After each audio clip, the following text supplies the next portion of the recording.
Bienvenue sur le podcast Limerté. Je suis Clémentine et je vous partage des histoires ordinaires de femmes extra. Ces dernières années, j'ai écouté de nombreuses heures de podcasts sur la maternité. Mais j'ai rarement entendu la voix de mères qui me ressemblent. Ces mères que je croise à la crèche, avec un autre enfant dans les bras, qui font les courses entre deux réunions, qui ont toujours une to-do list en tête et qui prennent leur douche la porte ouverte. La Limerté, c'est la liberté d'être mère comme on l'entend, parfois un peu bancale, en équilibre entre ce qu'on voudrait faire, ce qu'on peut faire et ce qu'on fait vraiment, entre ce que dit la théorie, ce que suggère l'entourage et ce qui nous correspond profondément. Plongez avec moi dans ces histoires de liberté, des histoires un peu ordinaires de femmes extra qui sont mères du mieux qu'elles peuvent.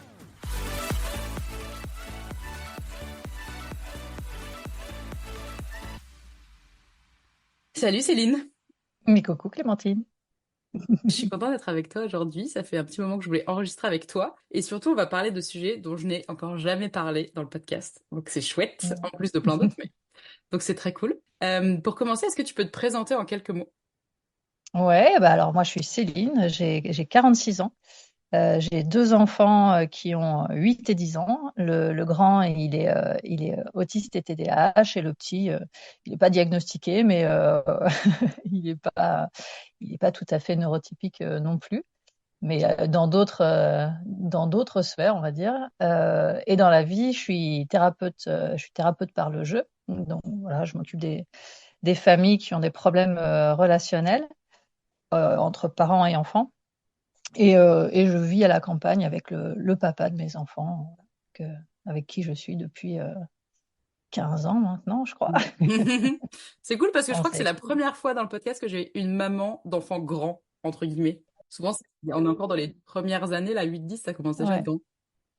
Ah, c'est grand, ouais. Est-ce que tu peux expliquer, pour ceux qui sont pas très familiers avec ces termes, ce que c'est TDAH et neuroatypique? Enfin, même autiste d'ailleurs, parce que je pense qu'il y a plein de préjugés sur ce mot. Ouais, ouais. Alors, moi, je dis toujours autiste parce que c'est plus simple. C'est TSA, donc avec des troubles du syndrome autistique.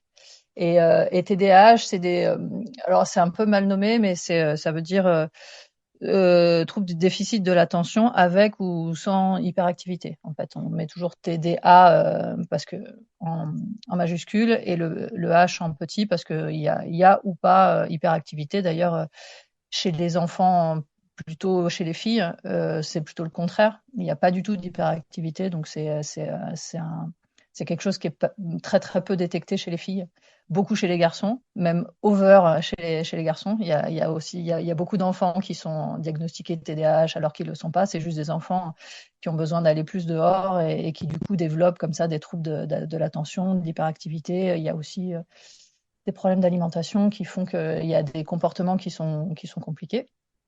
Et la neuroatypie, en fait, c'est tout ce qui sort de la norme, mais ça peut être plein de choses, en fait. C'est pas forcément TSA ou TDAH. C'est tout ce qui sort de la norme, de la norme, en fait, du fonctionnement normal en termes de normes du cerveau. Ok. On en entend beaucoup plus parler maintenant. Comme tu dis, il y a des enfants qui sont diagnostiqués un peu à tort. Dès qu'ils sont un peu trop Mm. turbulents, on a tendance à mettre cette étiquette-là. Comment on diagnostique Mm. un enfant en TDAH aujourd'hui? Chez un neuropsychologue. Ok.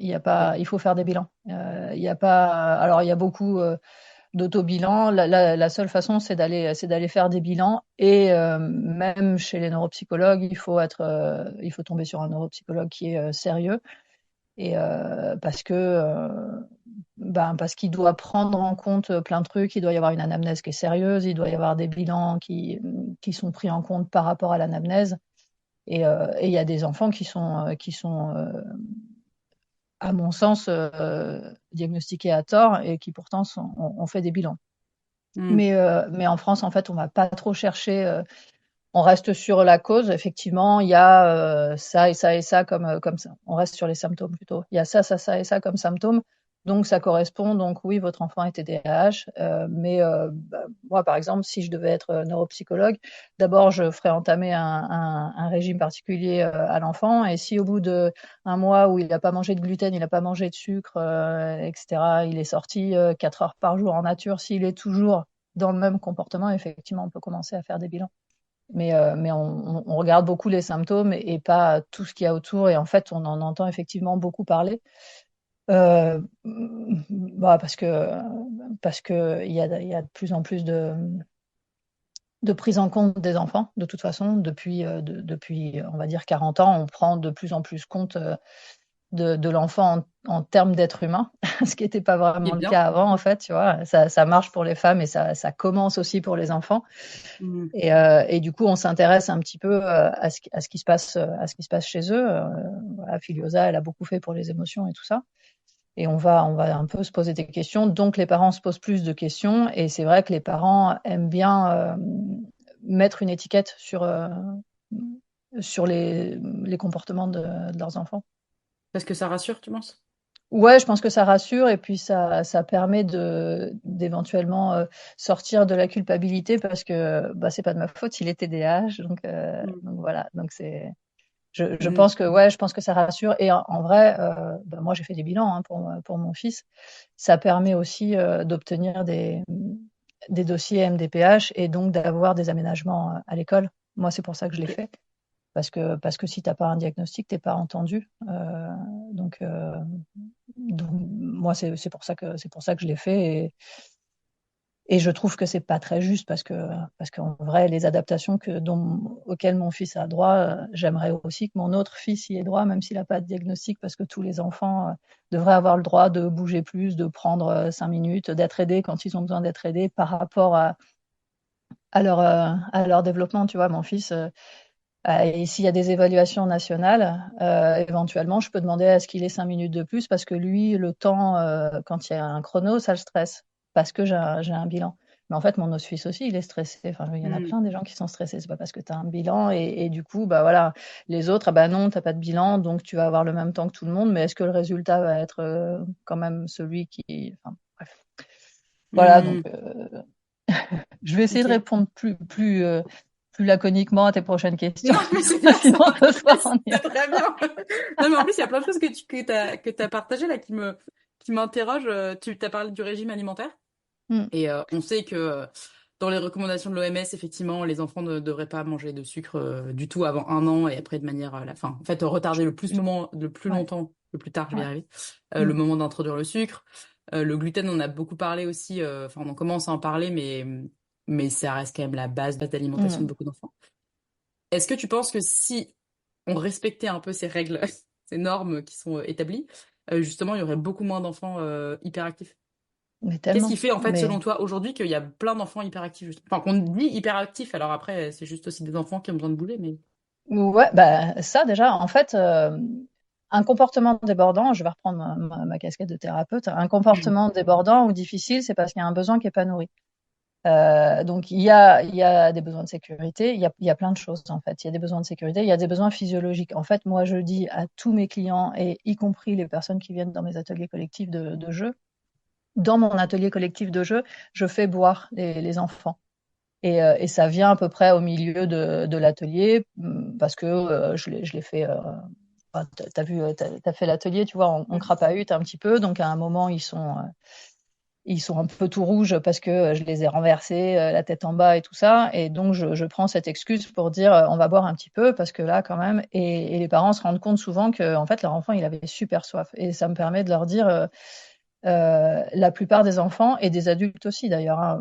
Tout ce qui est valable pour les enfants, en vrai, c'est valable pour les adultes. Sauf que nous, on arrive à mieux s'adapter, mais la plupart des enfants sont complètement déshydratés. Nous, éventuellement, on n'y pense pas. À l'école, il faut qu'ils boivent tous en même temps. Et bah, les gamins, si là, il n'a pas soif, éventuellement, il ne va pas boire pour plus tard. Tu vois, déjà, nous, on ne le fait pas. Souvent, les gens, quand ils boivent, c'est parce que ah, j'ai trop soif. Et là, ça veut dire que quand tu penses j'ai trop soif, ton cerveau, il est déjà en surchauffe depuis un moment, en fait. Et si en plus, tu es neuroatypique, tu sens même pas que t'as soif. C'est un moment où moi je le sais maintenant, je connais bien mon fils. Et quand il commence à partir dans les tours, avec mon mari, on a le même truc. Tristan va boire. Et c'est le premier truc. Et hop, il redescend d'un coup. Et il se dit, ah ouais, ah, j'avais tellement soif. Et il boit un verre d'eau entier. Ça, c'est valable. En fait, tout ce qui est valable pour les enfants neuroatypiques, c'est valable pour les autres enfants. Sauf que ce qui est le côté positif de la neuroatypie, c'est que comme il n'y a pas d'adaptation, eh ben, ça se voit direct. Donc tu peux Hmm. résoudre, voilà. Et donc il y a déjà ça, un besoin physiologique. Souvent, les enfants, ils ont trop chaud. Tu vois, tu les vois dans une salle. Moi, ils arrivent à l'atelier collectif. Moi, j'ai chauffé la salle normalement. Et en fait, c'est moi qui dois enlever les vêtements aux enfants. Parce que les parents, je sais pas, ils ont peur que leurs enfants aient froid ou je sais pas quoi. Donc, et ils sont rouges comme ça. Je dis, en fait, on va enlever les pulls maintenant parce qu'il fait Mm. très, très chaud. Et un enfant qui a chaud, ben, c'est pareil, tu vois, ça fait de la surchauffe. Donc il y a tous des besoins physiologiques comme ça déjà qui sont pas répondus, comme dirait l'autre, tu vois. Et aussi parce que on est dans une société où il y a énormément de contraintes et on s'éloigne en fait, on s'éloigne de la norme biologique. Les enfants, ils sont faits pour être dehors et Mm. gratter la terre et être pieds nus dès qu'ils peuvent. Et en fait, tout tout ce qu'ils ont pas, ils sont en fait les enfants sont en compensation tout le temps quasiment. Et ils s'adaptent, ils s'adaptent, ils s'adaptent, et puis à un moment ça pète. Mais ils s'adaptent énormément. Ben, on me dit oui, de toute façon les enfants ils peuvent s'adapter, mais en fait ils ne font que ça. Mm. Quand on a un enfant le matin qui se lève déjà, on le réveille. Donc déjà ça c'est une adaptation parce on n'est pas censé se faire réveiller. Donc on le réveille et puis on part dans des routines obligatoires. Nanana, donc on est dans de la contrainte. Et puis après on le confie à quelqu'un pour toute une journée. C'est énorme pour un enfant, mais un enfant de 3 ans, ben voilà, la plupart des parents ils doivent travailler, donc ils confient leur enfant. Donc l'enfant il s'adapte et puis éventuellement après il s'adapte aux copains aussi parce que il y a énormément d'enfants, il y a énormément de bruit dans une école, dans une classe de maternelle normale, ils Mm. sont 25, 30, ça fait un bruit pas possible. Je veux dire, même en tant qu'adulte, c'est compliqué. Et les enfants, ils entendent que ça. Il y en a qui pleurent, il y en a machin. Ils sont encore en contrainte. Il faut faire ça, on change, il faut aller là-bas. Enfin, il y a énormément de choses comme ça. Puis on les reconfie éventuellement le soir. Et puis le soir, il y a un rituel. Les parents, ils sont stressés, ils arrivent du boulot. Et donc là, les enfants, il faut aussi qu'ils s'adaptent au stress des parents. Et forcément, au bout d'un moment, ça éclate. Et forcément, le week-end, bah, ça part dans tous les sens, bien sûr. Il y a un moment où il faut que ça sorte. Tu vois, il y a quand même une Mm. énergie vitale des enfants qui doit sortir. Après, quand ça sort pas, ben, c'est plus tard que ça sort et c'est vraiment problématique. Moi, je dis toujours aux parents, ouais, vos enfants, ils bougent, mais tant mieux, quoi. Les enfants qui bougent me font beaucoup moins peur que les enfants qu'on n'entend pas et qui restent dans leur coin. Et ça me fait beaucoup plus mal, quoi. Et Mm. après, sur l'alimentation, le sucre ne devrait pas exister de toute façon. Mm. On n'a pas besoin de sucre, tu vois, on a tout ce qu'il faut. Et en plus, quand on parle de sucre, souvent on pense bonbons ou tu vois, vraiment trucs sucrés.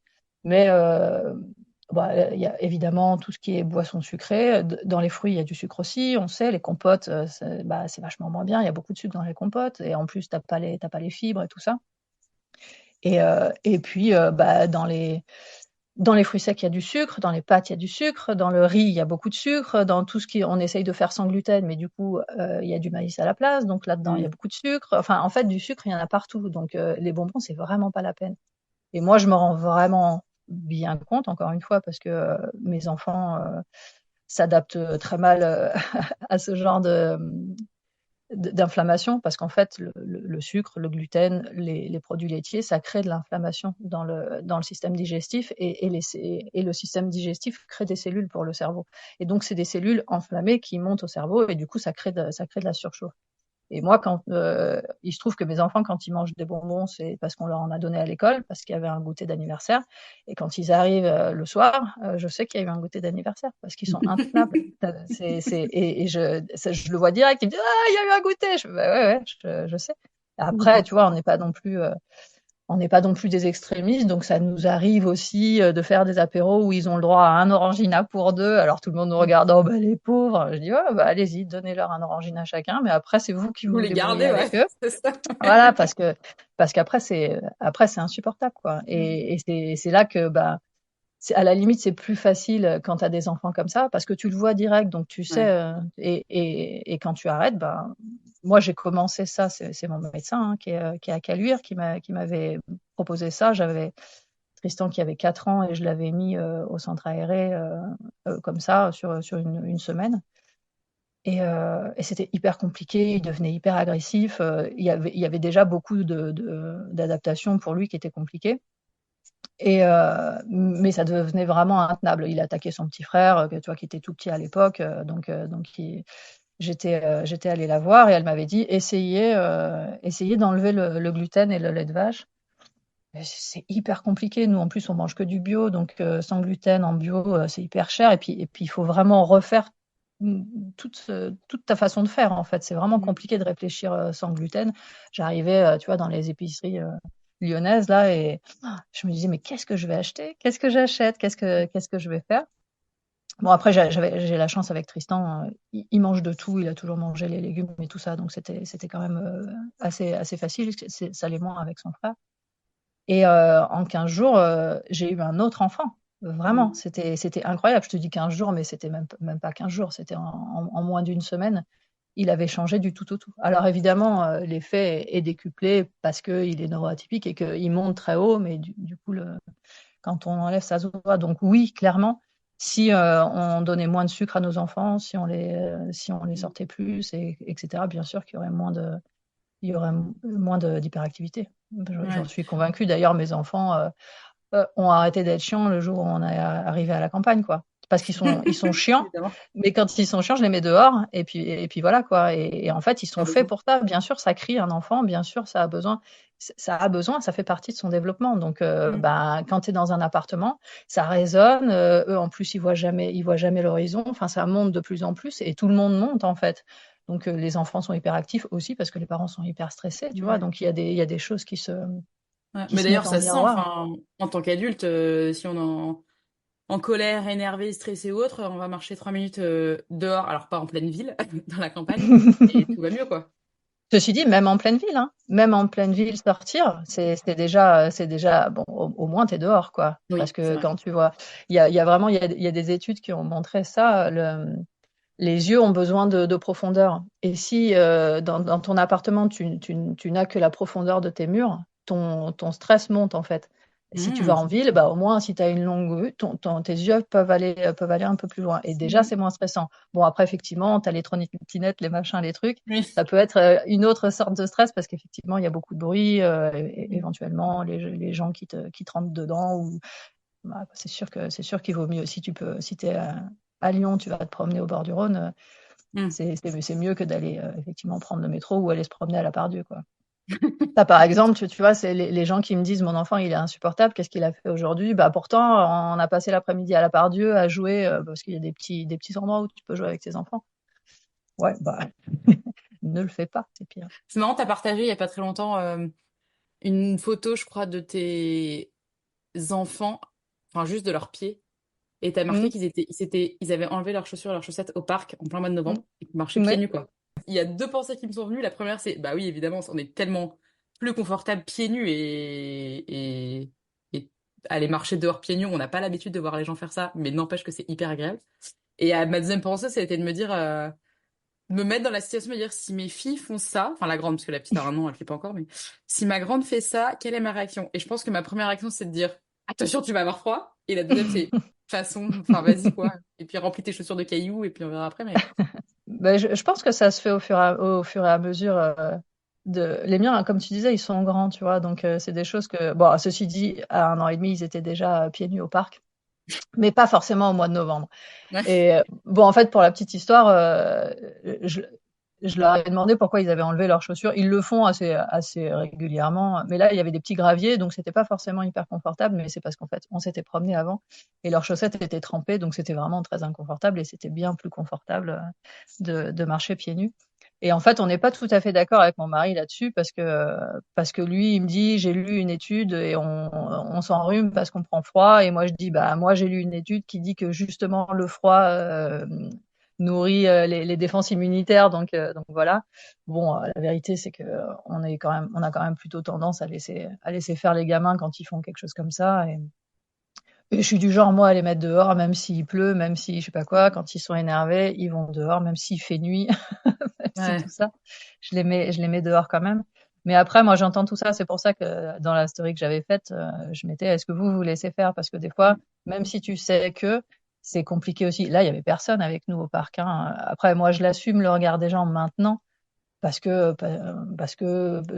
j'ai un genre de légitimité, parce que je suis thérapeute, parce que en fait je me suis beaucoup renseignée, que c'est pas juste de l'instinct.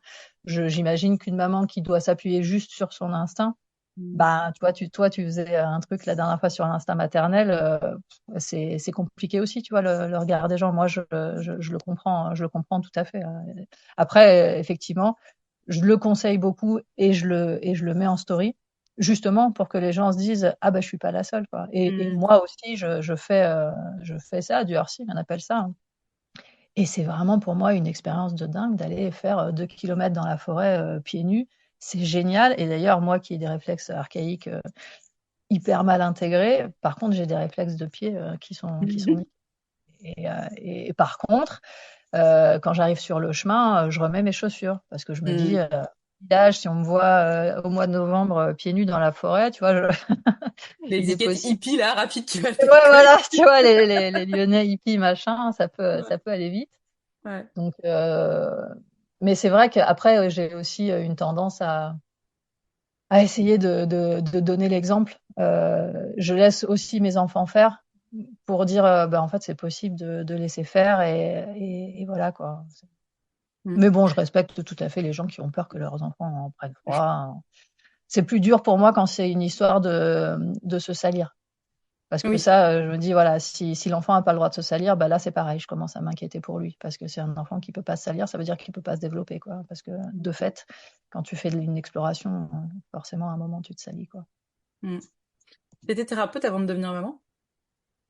Non, non, non, j'étais gérante d'un bar avant de devenir maman. Le Non, revirement non, de situation. ouais, ouais, bah, c'est vraiment comme beaucoup, hein, la maternité, ça m'a transformée vraiment. Et en fait, comme ça a été hyper dur, j'ai essayé de chercher pourquoi c'était si dur que ça, quoi. Et du coup, ça m'a emmené, mais vraiment par palier, à plein de trucs. Bah, d'abord, j'ai ouvert un magasin de jouets avant d'être thérapeute. Et puis, c'est dans le magasin de jouets que j'avais en fait monté comme une salle de jeu, bah, du coup, les parents restaient assez longtemps et les enfants aussi. Et du coup, j'ai vu les schémas, tu vois, sortir par rapport au jeu. Et du coup, je suis pas, bah, du coup, ça m'a intéressé. Du coup, j'ai continué à me former moi en autodidacte et puis jusqu'à me dire que la vente, c'est vraiment, ça n'avait aucun intérêt. J'étais contente quand j'avais passé une journée à partager quelque chose avec une maman, tu vois, quand je sentais que j'avais réussi à l'apaiser sur un truc, pas forcément quand j'avais fait un bon chiffre d'affaires, quoi. C'était pas trop mon truc. Qu'est-ce qui a été difficile? Tu dis ça a été très difficile quand t'es devenue maman. Qu'est-ce qui a été difficile? Tout. Ouais, ouais, tout. Bah, en fait, j'ai longtemps cru que ce qui était difficile, c'était de travailler en même temps. Parce que, bah, comme on avait, en fait, je suis tombée enceinte au moment où on ouvrait le bar. Avec mon mari, c'était un truc qu'il voulait faire. Et, euh, et le premier truc qui m'est venu, c'est mon Dieu, ils vont grandir sur un trottoir dans une ville. C'était, Mm. bon, et effectivement, j'ai des photos où vraiment ces défenses immunitaires se sont faites sur un trottoir du 7e, qui est pas le plus propre de Lyon, je pense. Et je me suis toujours dit, bah, en fait, c'est dur parce que j'ai pas le temps. Et il y avait vraiment de ça. J'ai pas le temps de profiter de la grossesse. J'ai pas le temps. J'ai bossé tout le temps en fait, jusque vraiment ne plus pouvoir tenir debout. Quand je me suis arrêtée, quand je me suis retrouvée assise dans la cuisine du bar en train de pleurer parce que j'avais trop mal au ventre et tout ça. Et donc là, j'ai décidé de couper. Et du coup, je me suis dit, bah, c'était trop. Mais en fait, la maternité, c'était trop pour moi parce que je savais pas. Donc moi aussi, je suis TDAH et TSA et je savais pas ça. Et je pense que si j'avais su ça, peut-être j'aurais pas fait des enfants, j'en sais rien. En tout cas, je me serais arrangée différemment. J'aurais pas fait comme ça. Voilà, j'aurais pris une autre organisation parce que là, clairement, mon cerveau était pas capable de gérer tout ça. Déjà, gérer un bar, ouvrir un bar, c'est déjà la restauration, c'est déjà un métier hyper compliqué où tu ne fais que ça, tu dors pas. Enfin, t'es dans le speed tout le temps, t'es dans le stress tout le temps. En plus, alors c'est plutôt bien, mais le bar marchait super bien. Mais du coup, on était complet tout le temps. Enfin, on était tout le temps dans le rush. Enfin, c'était vraiment assez compliqué. J'étais de longue en train d'aller faire des courses avec le petit en écharpe, le grand dans la poussette remplie jusqu'à ras-bord de toutes les courses que j'étais allée faire. Je faisais le marché Place Carnot avec les 2 enfants. Enfin, c'était vraiment hyper compliqué. Et puis, en plus, j'ai eu 2 enfants rapprochés quand même. Ils avaient 16 mois d'écart. Le deuxième, il n'était pas forcément attendu aussi vite, tu vois, et j'étais crevée déjà. Et quand j'ai appris ma deuxième grossesse, j'étais déjà au bout de moi. Donc c'était vraiment pas le bon moment. En même temps, je me sentais pas de pas le garder. Mais du coup, c'était vraiment trop pour plein de choses. Enfin, je pense que déjà, une grossesse, c'est compliqué. 2 grossesses rapprochées, c'est compliqué. La restauration, c'est compliqué. Un cerveau TDAH, c'est compliqué. Donc ça fait égal burn-out. Voilà, je cochais toutes les cases. Et donc évidemment, j'ai fait un burn-out et ça a été un palier supplémentaire, le burn-out, dans l'avancement de qui je suis maintenant, en fait. Mm. Et ça nous a permis, enfin après on a toujours de toute façon eu le projet d'ouvrir ce bar pendant quelques années. Moi j'avais déjà eu un bar avant, donc je savais ce que c'était. J'avais dit je veux un bar plus petit et tout ça parce que je sais que c'est beaucoup, mais de toute façon on s'était dit on ouvre un bar, on le fait marcher à fond et puis on le vend et puis on s'achète une maison à la campagne. C'était de toute façon le but. Et il fallait le faire. Mais du coup, ça s'est vraiment bien goupillé parce que pour le coup, contrairement à plein de parents qui ont vécu vraiment des confinements pourris parce qu'ils étaient enfermés avec leurs enfants, éventuellement télétravail, c'est impossible de gérer du télétravail avec des enfants, quoi. Nous, on était à la campagne et on grugeait et on faisait des balades de 3 heures parce que c'était juste derrière la maison qu'on n'avait pas besoin de prendre la voiture. Donc, on a vraiment eu un confinement absolument génial où pour la première fois de notre vie, on était ensemble avec les enfants. Parce que Mm. jusqu'ici, en fait, au bar, c'était soit Yo, soit moi, enfin plutôt moi d'ailleurs, mais on n'était jamais, s'il y en avait un qui était avec les enfants, ça voulait dire que l'autre était au bar, en fait. Donc Mm. on n'était jamais ensemble. Donc ça a été, on est retombés tous, on est retombés d'un cran, et les enfants y compris, tu vois, Mm. parce que c'était compliqué aussi, parce que les enfants, ils sont nés dans le stress. Tristan, il était dans mon ventre, j'étais stressée. Gary, il était dans mon ventre, j'étais épuisée. Donc forcément, toutes les conditions étaient réunies pour que ce soit hyper compliqué. Et en fait, j'ai compris, il y a pas si longtemps finalement, que c'est pas forcément aussi difficile d'avoir des enfants. Et c'est super parce que dans mes ateliers, je croise plein de parents qui me disent oh non, nous c'est bien, elle est facile. Non, franchement, c'est un bébé super sympa. Et effectivement, c'est des parents qui avaient pour projet d'avoir un bébé et qui ont pris le temps. Maintenant, en plus, il y a même si c'est encore pas suffisant, il y a l'arrêt de travail du papa d'un mois, tu vois, qui peuvent machiner comme ça. Donc les mamans sont aidées, éventuellement elles sont entourées, puis elles ont envie de profiter de ça. Et du coup, forcément, tu as des enfants qui sont un peu plus faciles. Et en fait, bien géré, ça peut se passer vachement bien, quoi, d'avoir des Mm. enfants. Donc ça, C'est clair. c'est un peu mon cheval de bataille maintenant de dire si c'est compliqué, c'est que c'est qu'on s'écarte de la norme biologique et en fait, plus tu te rapportes à la norme biologique, plus c'est facile avec l'enfant. Après, il y a toutes les questions de féminisme, de est-ce que je travaille, est-ce que du coup, est-ce que c'est à moi de faire ça, parce que en gros, en gros, il faut pas se louper sur les 3 premières années et après t'es tranquille. Si tu te foires sur les 3 premières années, il est possible que tout le reste de ta vie de maman ou de parent soit compliqué. Mais est-ce que j'ai envie d'arrêter toute ma vie, en gros, pendant 3 ans pour pas foirer ça? Enfin bon, après Mm. c'est un autre débat. Mm. T'as dit que tu savais pas quand t'es devenue maman que t'étais concernée par le TDAH et TSA. Mm, mm. Comment tu t'en es rendu compte et qu'est-ce que ça a changé pour toi une fois que tu l'as su? Alors tout, enfin plus le TSA en fait que le TDAH. Le TDAH, je l'ai su après, alors que finalement je pense que c'est le TDAH qui est le plus difficile à gérer au quotidien quand on est adulte. Je l'ai su avec Tristan en fait parce que on a toujours su avec Yo, enfin j'ai toujours su. Yo au début il me disait non. En fait on a toujours su qu'il y avait un truc de différent chez Tristan.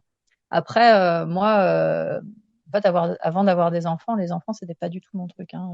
J'ai jamais voulu avoir des enfants. J'avais plus ou moins imaginé éventuellement d'en adopter un, vraiment un peu pour la bonne cause, quoi, si vraiment il en fallait un, mais c'était pas ça. Je me suis toujours dit, j'aurai jamais d'enfant, quoi. Bon, après, je me suis rendu compte que ça m'appartenait pas forcément. J'ai une Mm. maman qui était dépressive et tout ça, donc et qui a toujours du mal avec les enfants d'ailleurs. Et en fait, Yo voulait des enfants, donc j'ai reconsidéré le truc. Donc Tristan, on a un peu toujours su qu'il y avait quelque chose de différent. Il était très. J'entendais les gens qui me disaient, il est très sérieux ce bébé, il est très sérieux. Et en fait, effectivement, il souriait jamais, il riait jamais. Après, il avait une maman, Moa, qui suit pas forcément non plus, tu vois. J'ai un peu changé, hein, depuis que tu me connais, je Ouais, souris c'est clair. plus. Mais en fait, j'ai aussi le visage de l'autiste. Des fois, quand il se passe rien, il y a plein de fois où il se passe rien sur mon visage, en fait. Et je suis Mm. juste éventuellement en train d'essayer de me demander qu'est-ce qui se passe chez moi. Et après, le sourire arrive. Enfin, bon, bref. Mais, euh, mais voilà. Et donc, il souriait pas. Il a souri la première fois. Il a 4 mois. C'était devant un bouquin, tu vois. Et je me suis dit, ouais, il a souri. Et alors que bon, normalement, les bébés, éventuellement, ça sourit plus. Mais en fait, moi, j'avais pas d'autres enfants tellement autour de moi parce que moi, j'avais pas d'amis à Lyon. Les amis d'Io, ils n'avaient pas d'enfants encore à ce moment-là. Et, euh, et donc, j'avais pas de référence en fait. Donc, pour moi, mon bébé, c'était mon bébé. Et en plus, il était autiste et moi aussi. Donc, forcément, ce qui me renvoyait, ça me semblait plutôt normal. Mais en fait, au fur et à mesure qu'il grandissait, bah, je voyais bien qu'il y avait de la différence avec les autres enfants, même si je trouvais pas que c'était moins bien. Mais c'était différent. Puis en fait, je me rends compte maintenant qu'il y a les maîtresses, il était dans une école alternative. Et il y avait la maîtresse qui me balançait des petits trucs comme ça. Je sais même pas si elle voulait, tu vois, me faire passer un message, mais en tout cas, elle me disait, oui, Tristan, il fait vraiment attention à tous les détails. Quand elle le change, il a gardé sa couche vraiment tard. Mais quand elle le changeait à 3 ans, il était en train d'étudier comment on ouvrait avec la clé le truc pour vider les serviettes, là, le dérouleur à serviettes. Et elle me disait, dès qu'il y a un truc qui change dans la classe, il le voit tout de suite, il le note et tout ça. Et moi, je disais, ah oui, voilà. Après, il a parlé assez tard, mais pareil, ça m'a pas choqué parce que je savais pas, tu vois, je connaissais pas plus que ça le développement des enfants.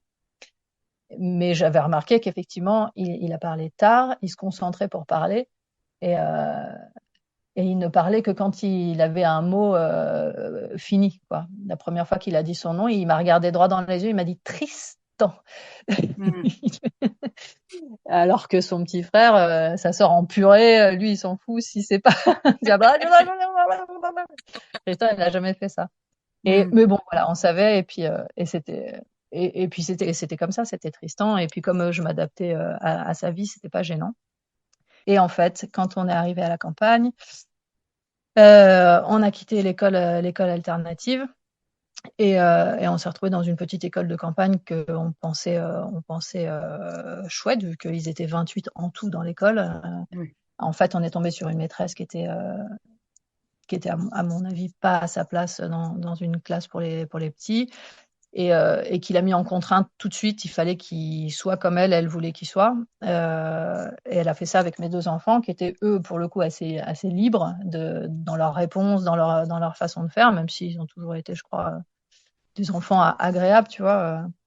Et du coup, comme elle l'a mis dans la contrainte et que elle voulait obtenir ce qu'elle voulait sans se remettre elle en question et sans aller chercher chez Tristan ce qui se passait, elle lui interdisait de se balancer, par exemple, tu vois. Quand lui, il n'avait pas fini son exercice, elle l'empêchait d'aller en récréation et elle le laissait devant son exercice jusqu'à ce qu'il ait fini. Mais en fait, elle me le disait pas parce que bon, on s'entendait pas très bien avec la maîtresse à la base. Et du coup, ça a été vraiment très, très, très, très compliqué jusqu'au jour où, en fait, il voulait de toute façon pas aller à l'école, mais il y a un jour où, en fait, je l'ai attrapé pour le mettre dans la voiture. Lui, il s'est accroché au canapé et le canapé est venu avec, tu vois. Donc, à un Mm. moment, je me suis dit, OK, on va se poser. Là, je veux pas que ce soit ça, en fait. Ça va vraiment trop loin. Et puis, on est allé voir la maîtresse qui m'a dit, votre enfant, de toute façon, il est mal élevé, il est feignant, il est lent. Je lui ai dit, alors non, Tristan, il est pas comme ça. Mais je pense que voilà, Et donc, il a fallu que je fasse le diagnostic pour pouvoir avoir un papier, pour montrer à la maîtresse, il n'est pas gna gna gna gna gna, il est ça, il fait pas exprès, et au contraire, il donne tout ce qu'il peut.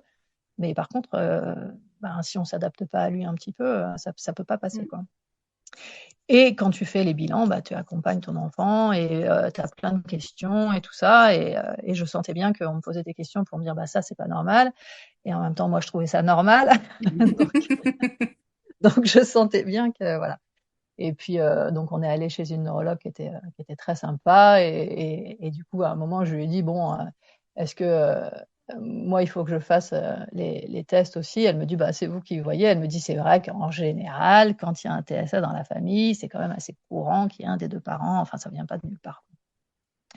Et donc, j'ai fait les bilans, effectivement. Moi aussi, j'étais TSA, ce qui est rigolo, parce que je viens d'une famille de handicapés qui avaient de l'autisme dedans. Mais alors, on n'a jamais verbalisé autisme. C'était des syndromes de X fragile.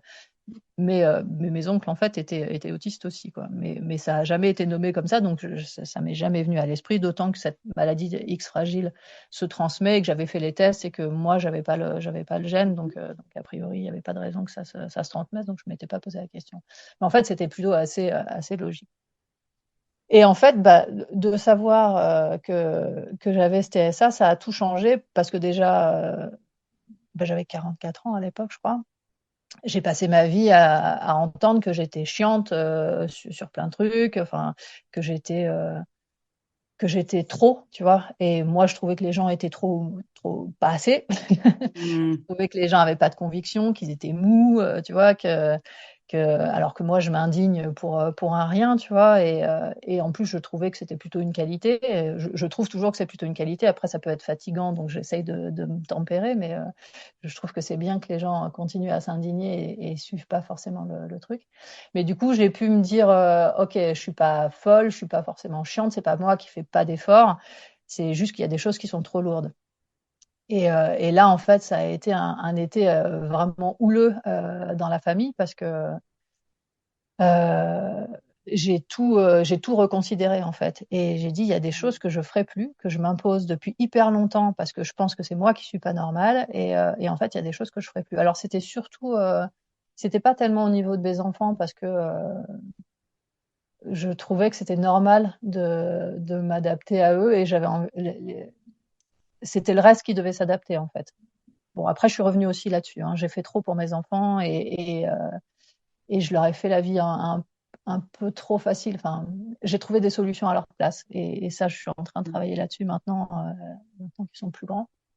Et je les ai pas aidés en faisant ça, tu vois, en essayant de toujours être là, même avant le besoin, en fait, tu vois, de faire en sorte que la vie soit facile.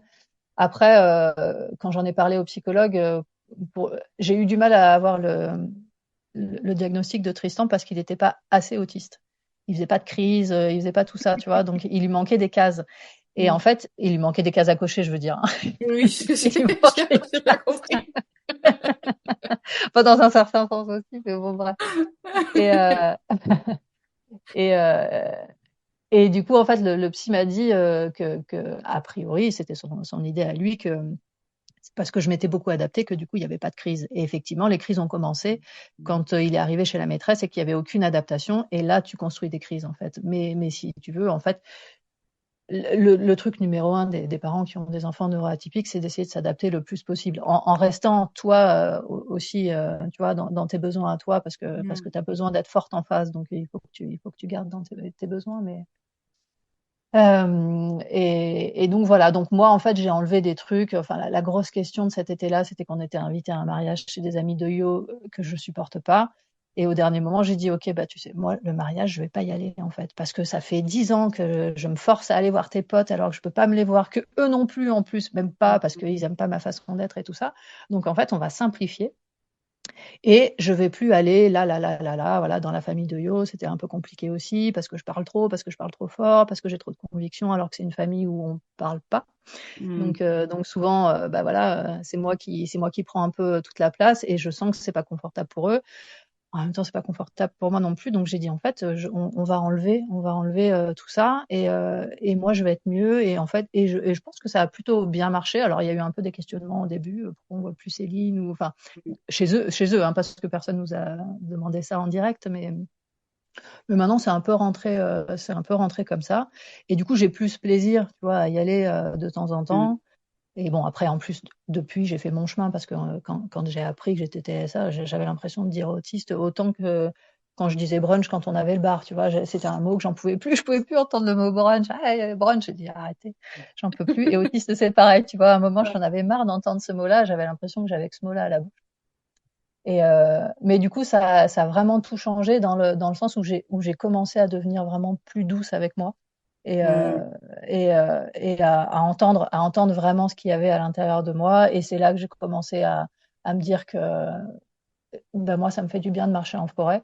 Donc, s'il faut que j'aille marcher 3 ou 4 fois par semaine en forêt, je le fais parce que c'est bon pour moi. Et du coup, ça impacte toute ma famille quand moi je vais mieux. On sait, hein, quand la maman va mieux, voilà, ça va mieux. Mais c'était hyper difficile parce que bah, Yo en face, il a jamais réussi. Il est encore en travail là-dessus. Hein, il arrive pas à s'écouter. Et pour lui, il est valable que s'il bosse 150 heures par semaine. Mm. Et c'est hyper rare qu'il se pose pour faire un truc pour lui. Donc, bah, moi, au début, j'essayais, tu vois. Je disais, mais toi aussi, fais des trucs et tout ça. Et bon, il n'y arrive pas. Donc, j'ai laissé tomber ça. Et ce qui est dur, c'est toi de prendre du temps pour toi. Quand tu vois que le mec en face, il le fait pas. Mais c'est un travail que j'ai fait ben, parce que je vois bien la différence maintenant. Quand les enfants étaient petits, je les ai terrorisés, j'ai hurlé, j'ai tapé dans les murs, je me serais cassé la main, tu vois, pour pas taper sur eux, mais je les ai vraiment terrorisés, je le sais, ils gardent encore des séquelles de ça. Et depuis qu'on est à la campagne, voilà, moi je suis retombée, les enfants sont retombés, et même si bah, je reste TDAH bon ben voilà, ils savent qu'ils ont une maman qui crie. Mais maintenant, je sors plus de moi, je crie quand même vachement moins. Alors évidemment, hein, j'ai des enfants qui se crient dessus aussi, et voilà. Mais on arrive à continuer à échanger, même quand on crie. Et puis Mm. voilà. Et puis je suis consciente de ça, je travaille dessus, et ça change tout. Ouais. Mais c'est fou parce que tu vois, tu as fait tout ce chemin grâce au départ à cette étiquette TDAH parce que ça t'a permis de prendre conscience que c'était pas de ta Mm, faute entre guillemets et que voilà. mm, mm.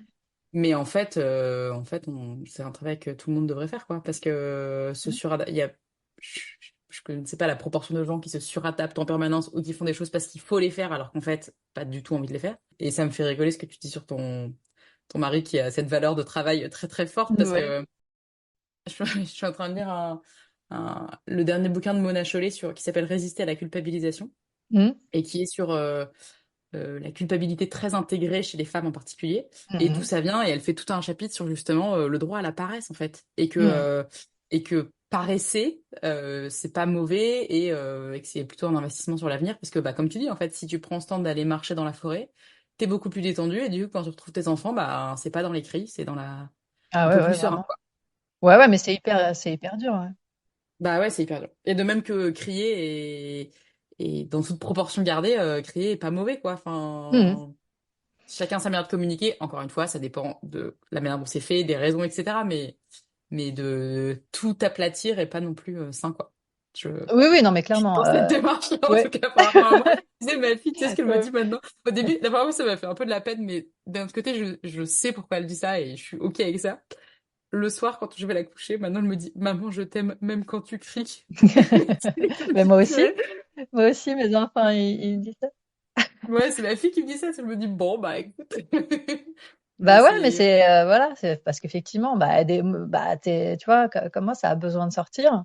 Ouais. Et si tu le gardes à l'intérieur de toi, ben, en fait, c'est pire. Et tu vois, bah, avec mon mari, qui est au contraire, tu vois, qui retient tout parce qu'il a été élevé comme ça, et ben, les relations avec les enfants sont beaucoup plus compliquées, en fait. Alors que moi, je leur crie beaucoup Mm. plus dessus, mais eux ont l'impression que c'est lui qui crie le plus, en fait, qui les engueule le plus. Ah, Ouais, ok. ouais, c'est vraiment. Non, mais des fois, bon, Tristan, il exagère toujours, mais il dit non, mais maman, me laisse pas avec papa, il va encore me maltraiter. Tout ça. Alors, ça va, je connais bien mon fils. Mais en fait, Yo, il regarde Tristan Et Tristan, il part, quoi. Il dit, ouais, mais qu'est-ce qu'il y a, machin. Et en fait, Yo, il se rend pas compte que c'est pas parce qu'il dit pas que les enfants le captent pas. Et du coup, et c'est encore plus dur pour eux parce que il y a un truc, ils sentent qu'il y a un truc, il y a tu vois, il y a un truc qui flotte, tu vois, qui est retenu et tout ça. Et Yo, il me dit non, mais j'ai fait vachement attention, j'ai pas crié, justement, j'ai essayé de me calmer. Mais en fait, il est en contrainte. Donc à l'intérieur, Mhm. ça, tu vois, c'est pas, ça va pas. Et les enfants, en fait, évidemment, ils captent super bien. Donc, en fait, il vaut mieux, à mon sens, crier, mais être aligné, que ne pas crier et être tout contraint à l'intérieur, quoi. Parce que du coup, Ouais. tu dis à tes enfants tout va bien, mais eux, ils sentent que ça va pas, et du coup, ils mettent pas les mots sur les bonnes émotions, en fait. Et comme ils Mhm. sentent qu'il y a un schmurz, bah, les enfants, quand il y a un schmurz, tu peux leur faire confiance pour tu vois, pour le mettre en exergue, quoi. Parce que direct, ils sentent ça va pas et Ouais. ils te le renvoient dans la tronche, quoi. C'est sûr. Bien. Et du coup, bah, je pense que pour eux, c'est plus facile d'être avec moi. D'abord parce que je suis hyper structurée, parce que c'est comme ça, hein, avec TSA, on est quand même vachement dans la structure, et que du coup, bah, voilà, ça se passe comme ça, et ils connaissent le programme et tout ça, même s'ils adorent quand on fait des trucs qui sont pas prévus et tout, mais la structure les aide vachement, et aussi, euh, ce qui est dit, c'est ce qu'il y a dedans. Dedans et dehors, c'est pareil chez moi, il n'y a pas il y a pas de faux, de machin, de trucs. Alors des fois, c'est un peu compliqué pour les gens autour. Ça, c'est un truc que j'ai essayé un petit peu d'apaiser et en même temps pas trop parce que après tout, en plus maintenant, à l'âge que j'ai, je vais pas m'embêter à faire des trucs sociaux et tout ça si ça marche pas, je passe. Enfin, il y en a plein des gens, tu vois, c'est pas grave. S'il y en a qui m'aiment pas, on se fréquente pas et puis voilà. Mais je me rends compte aussi que finalement, c'est quand même vachement aussi confortable pour les gens quand dedans et dehors ça correspond. Parce que des fois, c'est un peu Ouais. choquant, mais finalement, ben, tu sais sur quoi t'appuyer, quoi. Tu sais que bah, voilà, là, c'est ça. Et t'as pas à te poser la question de mais si elle a dit ça, pourquoi elle a dit ça, est-ce qu'elle pense ça et tout ça. Moi, c'est quelque chose qui me fatigue vraiment chez les gens, d'autant que je ne l'ai pas naturellement puisque je suis TSA. Mais, mais de toute façon, même chez les gens qui sont pas qui sont neurotypiques, c'est aussi fatigant parce que c'est quand même un truc tout le temps qui fonctionne, même si c'est naturel, c'est quand même toujours un truc qui fonctionne, quoi. Mhm. Et je pense que ça rassure les gens et c'est pareil, ça fait un genre de structure, quoi, où tu sais, voilà, tu sais où sont les limites, tu sais que là, tu as le droit d'aller, là, tu pas le droit d'aller, ou alors si tu y vas, bah, ça va pas bien se passer, et voilà. Puis je pense que c'est plus confortable pour plein de gens, quoi. Mhm. Est-ce que tu arrives, et si oui, comment, à enlever ta casquette de thérapeute quand tu es avec tes enfants? En fait, c'est le contraire. Enfin, je sais pas comment dire. Non, mais en fait, je suis la thérapeute de la maman que je suis, en fait. Je sais pas comment, je sais pas si c'est très clair. Mhm. Je suis pas thérapeute pour faire sur mes enfants. En fait, je fais sur mes enfants et ça induit ce que je deviens en tant que thérapeute, en fait. Tout ce que je fais, je l'ai déjà fait sur mes enfants et ça marche sur eux. Alors, heureusement, j'apprends aussi d'autres trucs et je travaille, c'est pour ça que je travaille en supervision. D'abord parce que je travaille pas qu'avec des autistes ou des neuroatypiques et donc il faut que je bosse sur la mentalisation et tout ça. Mais il n'y a pas c'est pas des postures que j'ai. C'est ce que je fais, je le suis à 100% et je l'applique à 100% parce que je me dis que si moi je peux pas l'appliquer, c'est que c'est pas applicable en fait. En tout cas, Mhm. bon, encore une fois, c'est plus large que ça, mais je l'enlève jamais parce que bon, et sans doute que je le suis trop, effectivement. Je leur explique plein de trucs tout le temps et à chaque fois ils me disent ouais, bah, ça c'est encore les réflexes archaïques. T'as pas un truc pour mieux truquer avec tes réflexes archaïques. Donc ouais, je leur en parle beaucoup et je le suis. J'explique peut-être trop, mais non, j'applique tout. Après comme toutes les mamans, hein, je m'énerve. Et à ce moment-là, je suis plus thérapeute, hein. Clairement, quand je suis énervée, je suis pas là à me dire oui, mais gna gna gna gna gna. Je m'énerve et puis après je réfléchis, tu vois. Enfin, Ouais. comme tout le monde, hein. Je suis pas non plus. Mais ouais, non, je le suis. C'est un peu moi, quoi. C'est un peu moi Ouais. comme ça. Et tout à l'heure, tu disais que du coup, tu t'indignais facilement, entre guillemets. Mm. On va dire que tu as plus d'indignation que la moyenne des gens. Je Peut-être, suis ouais. aussi convaincue que c'est clairement une qualité de savoir s'indigner. comment peut-être que je suis comme ça, mais c'est Ouais, pas ça. ouais, mais bon. Après, on Voilà. s'entoure des gens qui nous ressemblent. Oui, exactement. Comment tu fais? Parce que ça, c'est vraiment Enfin, moi, j'y réfléchis beaucoup en ce moment. Et comment tu fais quand tu es en séance avec des parents qui viennent te voir, par exemple, dans une séance de jeu? Donc, pour remettre le contexte, Céline, elle organise aussi des ateliers collectifs. Donc, il y a plusieurs duos ou trios parents-enfants. Et officiellement, c'est pour jouer. Après, bon, il Ouais. se passe plein de choses derrière. Mm, Du coup, pendant ces séances, tu vois plein de choses, tu vois les liens qui se font entre les parents et les enfants. Je sais que c'est aussi souvent un moment où les parents, ils vont peut-être te partager des choses de comment ils vivent. Ça peut mm, être, par exemple, mon enfant est chiant, mon enfant fait tout le temps des crises, mon enfant n'est jamais content, mon enfant est insupportable, ou mm, des trucs positifs. Mais là, en l'occurrence, c'est sur ces sujets-là que je veux aller. Comment tu fais pour pas t'indigner quand toi, tu vois très bien où est le sujet et que le problème, c'est pas l'enfant, mm. c'est tout ce dont on vient de parler pendant une heure. Euh, Ouais, comment tu fais pour justement, enfin, je suppose que c'est la posture de thérapeute, mais pour rester dans ce lien avec le parent pour bah, pas Mm. braquer et pour autant pas forcément garder pour toi Ouais, parce que ouais. tu sais que tu as peut-être des clés de lecture intéressantes, quoi. C'est hyper compliqué et tu vois, j'étais juste avant de te parler, j'étais en supervision avec ma superviseuse qui fait du thérapeuta depuis je sais pas combien d'années, mais qui est psychologue depuis 40 ans peut-être et avec des enfants. Ok.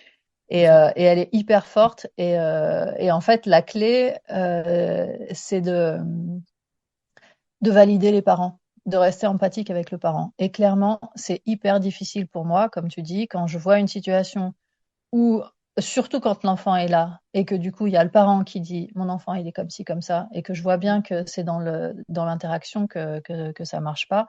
Et évidemment que c'est pas l'enfant. Les parents, c'est toujours compliqué à leur dire, mais les parents créent tout en fait. Ils ont créé l'enfant, ils ont créé alors les parents et puis les parents de leurs parents, etc.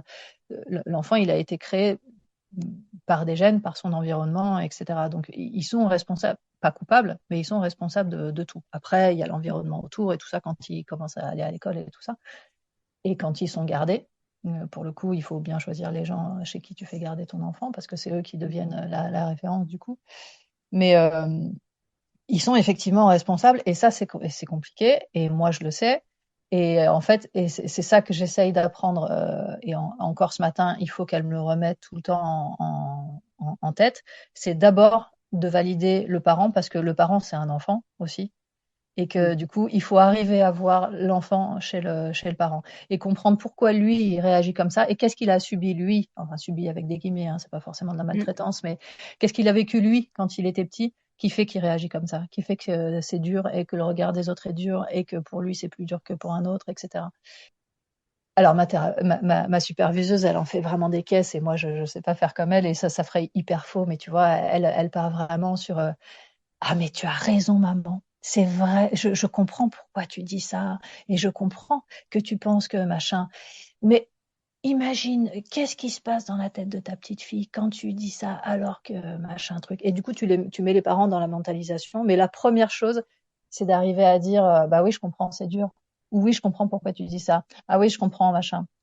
Parce que s'ils en sont là, c'est qu'il y a une raison avant. Les parents, ils sont jamais malveillants en fait, mais quand ils arrivent dans une situation, eh ben ils sont là parce que eux aussi, ils viennent d'un environnement qui les a amenés ici. Et en fait, pour moi, c'est vraiment d'arriver à avoir qu'est-ce qui amène les gens là.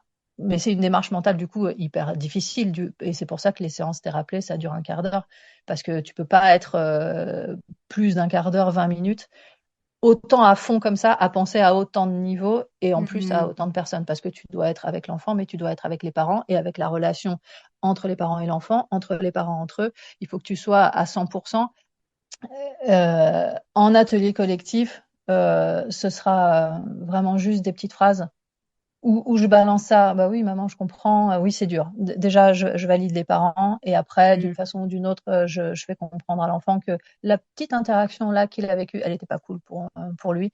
Et après, Ouais. comme c'est un atelier pour faire de la connexion, je vais m'arranger dans l'atelier pour avoir un petit focus sur eux et rapprocher un petit peu. Et en fait, sans vraiment m'appuyer sur ce truc qui a été négatif, mettre de la connexion pour recréer de Mm. l'empathie et qu'on reparte sur des bonnes bases. Après, encore une fois, comme tu l'as dit, les ateliers collectifs, c'est pas de la thérapie. Mm. Et donc, je suis toujours là pour répondre aux questions des parents, mais jamais j'irai vers eux pour leur dire. Mm. Voilà. Donc, je valide et je dis un petit mot pour l'enfant pour qu'il reste pas là-dessus, mais je m'appesantis pas non plus parce que t'imagines, tu vas dans un atelier collectif pour jouer avec ton enfant, puis tu te prends une leçon de morale de la nana, c'est trop C'est dur, quoi. clair. Ouais, c'est clair. Je pense que vraiment pour les braquer, il n'y a Ouais, pas c'est mieux, clair. quoi. Mais c'est dur parce que clairement, souvent les gens qui s'inquiètent, c'est pas eux que je voudrais qu'ils viennent, tu vois. Et souvent les parents, quand ils me disent non, non, je m'inquiète, je dis si vous vous inquiétez, je m'inquiète pas moi, parce que du coup ça Mm. veut dire qu'il y a une démarche qui est faite. Et effectivement, c'est les parents qui trouvent que c'est normal et que leur enfant il est comme ci comme ça et qui se posent pas la question de pourquoi, qui qui m'inquiète plus.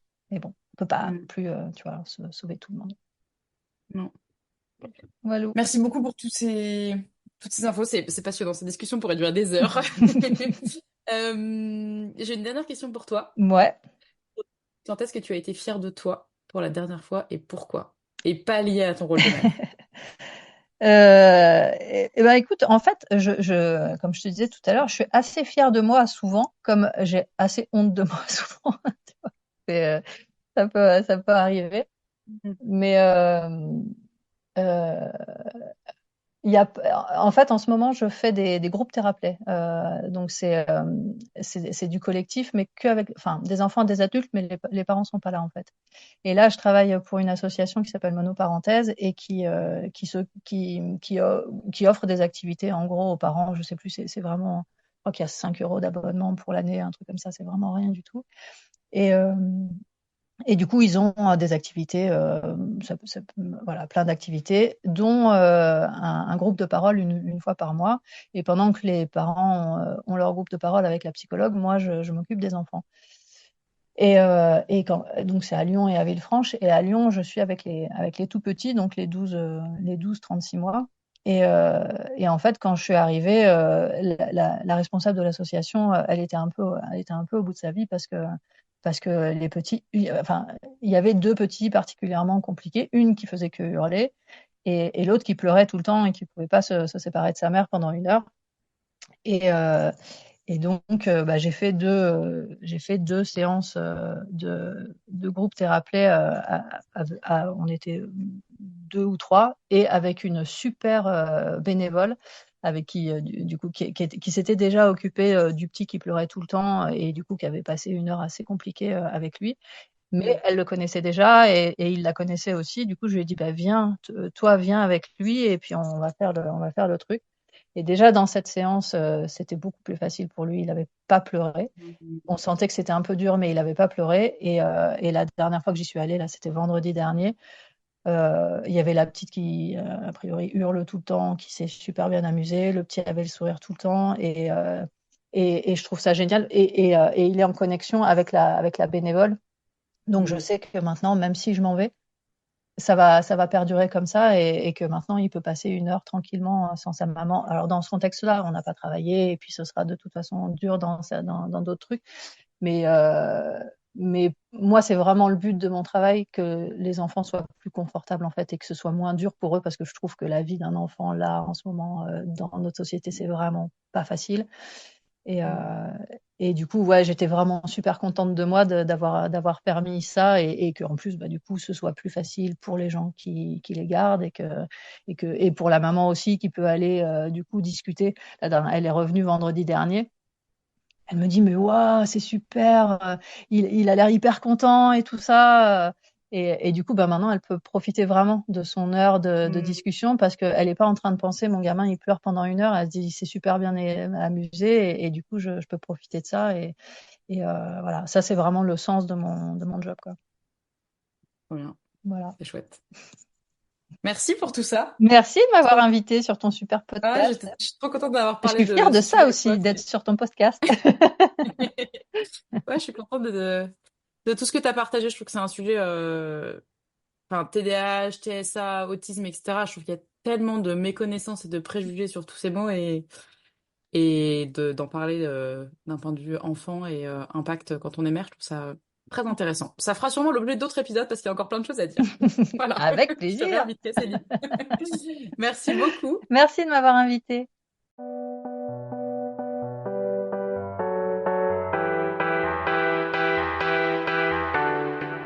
J'espère que cet épisode vous a plu. Si c'est le cas, je vous invite à mettre 5 étoiles et à vous abonner au podcast sur votre plateforme d'écoute. C'est le meilleur moyen pour lui donner de la visibilité et permettre à d'autres femmes d'écouter ces histoires. Je vous remercie pour votre écoute et je vous dis à très bientôt pour de nouvelles histoires ordinaires de femmes extra.